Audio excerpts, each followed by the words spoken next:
fi yëkkati woon ginnaaw bi mu bëggee weddi Ousmane Sonko li mu doon wax ci daal suuf suñu gis jàpp ni Sénégal ko moom ñu jaay ko Abdou nag yëkkati woon na ci ay kàddu gannaaw kàddu yooyu metti na waa kër Moustapha Niass ba ñu def ay leeral wane ne Moustapha Niass kaccat ko ci ba caay-caay ga ak ngaj ga di am nekku fa joxe woon na caabi yi Alaaji Modou Diouf. ñëpp xam nañ ni Moustapha Niass naturellement bi mu nekkee ci gouvernement Abdou Diouf ba en passant par le gouvernement Wade jusqu'à Macky Sall donc këram la dëkk donc occupé wul villa bi nga xam ne nii moo nekkoon Fann Résidence nga xam ni villa boobu président assemblée nationale lañ ko jagleel pour mu nekk këram mu dëkk fa mais il se trouve que ni ko Abdou Mbow waxee dafa xaw a indi benn jiifi jaaxa boo xam ne nii ku ko dégg ci ni mu ko waxee day foog ni le président Moustapha Niass dafa nekk initiateur u vente terrain boobu ñuy wax te loolu dara amu ci parce que président Moustapha Niass dafa constaté vente terrain bi mu ngi commencé woon ci ministre du budget en 2017 ak le directeur du patrimoine bâti ñoom ñoo defoon amalgame xamuñu nag ndax amoon na déggoo seen biir ñoom dans le gouvernement avec le président Macky Sall comme mbir mi leerul ba ñu dem ba ci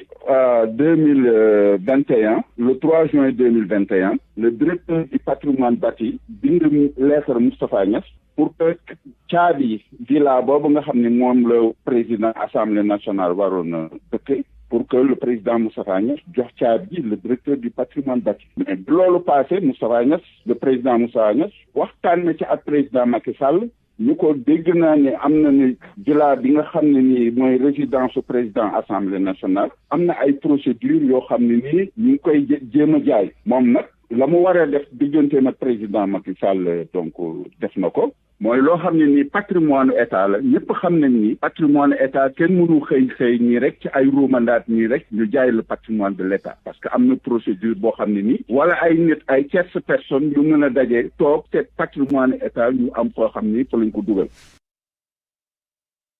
mi ngi noonu Assane kon ginnaaw daal Abdou maa ngi la ko doon wax démb moom fexe na daal boobaak léegi coow lu xew ma nga ca ku xëy faaw nga taf ko ci vidéo bu dul waa nguur gi ñeneen a ngay taf ndax ñi bi ñuy leeral dafa mel ni kàddu yi Abdou yëkkati ca RFM tax na daal ñu gis ni kuy taqal Moustapha Niass ca mbir yooyu la nee nañ ne Moussa kaccat ci ndax joxe woon na caabi yi waaw joxe caabi bokkut ak procédure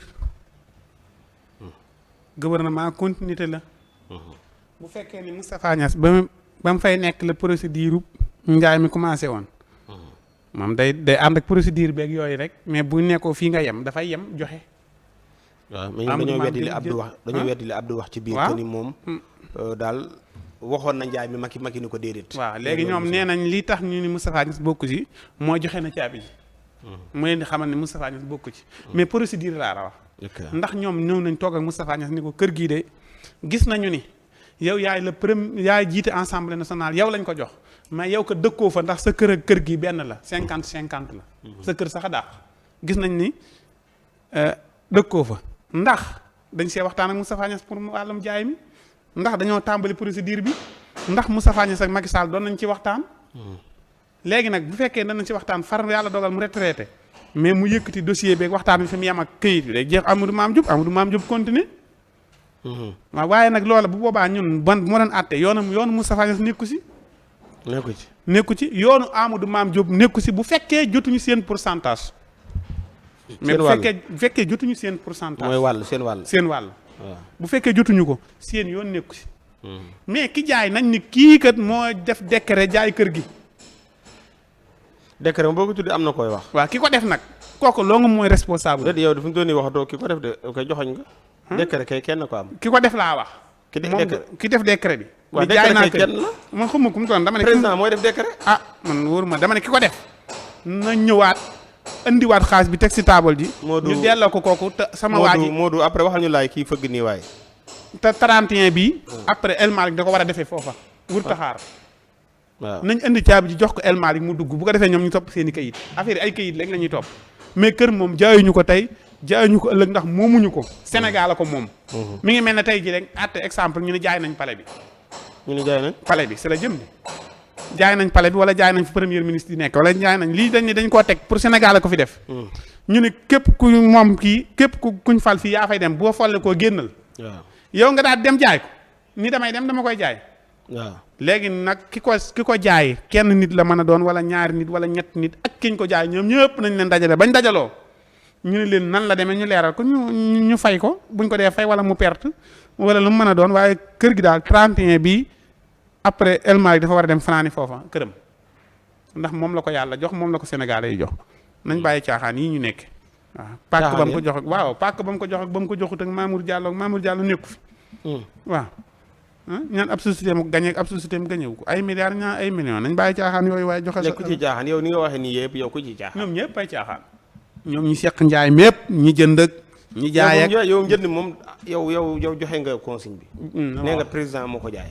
waxuma ko de. ah décret président ko amee. waaw ñi ko jaay la man dama ne ñi ko jaay. ak ñi ko jënd def décret. société ba. ñi ko jaay ñi ko jënd terrain bee kër gii loolu lépp ay caaxaan nañ bàyyi caaxaan yi. waaw loolu kay d'accord nañ li wax ay caaxaan. joxe hélas da ngaa joxe yoon wu leer nañ ni kii moo ko jaay.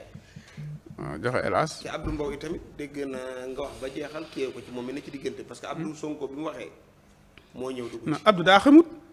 Abdou xamut. waaw te lii muy wax moo war a tax mu xam président Macky Sall wala gars yi moom kii bi nañ ko woo leeral ko bu ko defee mu gën a mën a leeral. et puis Abdou no bul ni xamul ala Assane Abdou moo nekkoon vice président assemblée nationale ci jamono jooju. ah waaye bu jotut pourcentage am day jàpp ni kenn jaayu ko joxe hélas. pourcentage. affaire yi réew mi dañ ko doon séddoo rek ku ne war ngaa mën a am sa pourcentage boo amul da nga ci xëpp suuf Abdou Mbow fii ak ngoon bu ko leeree ne kër gi jar na te jotut na xëpp suuf na taxaw xeex. waaw dañ koo lekk bàyyi ko te waruñoo lekk bàyyi ko ndax. waruñoo woon a lekk réew mi bàyyi ko am réew buñ tolloo si lekk képp ku nekk sa réew ma da ngaa war a lekk. non du noonu nag. parce que lekk réew mi ba ko. parce que yow mii ci réew mi nga bokk te lekkoo. non man lekkuma mais ñoom laa ñoom ñi nga xam ñoom lañ faloon dañoo dem bay bëgg a jeexal ñu ne nañ séddoo réew mi lekk réew mi baleen fi. ci leen lañ nekkoon ci nga bokkoon de. waaw man mosuma see lekk dërëm. d'accord mi ngi noonu.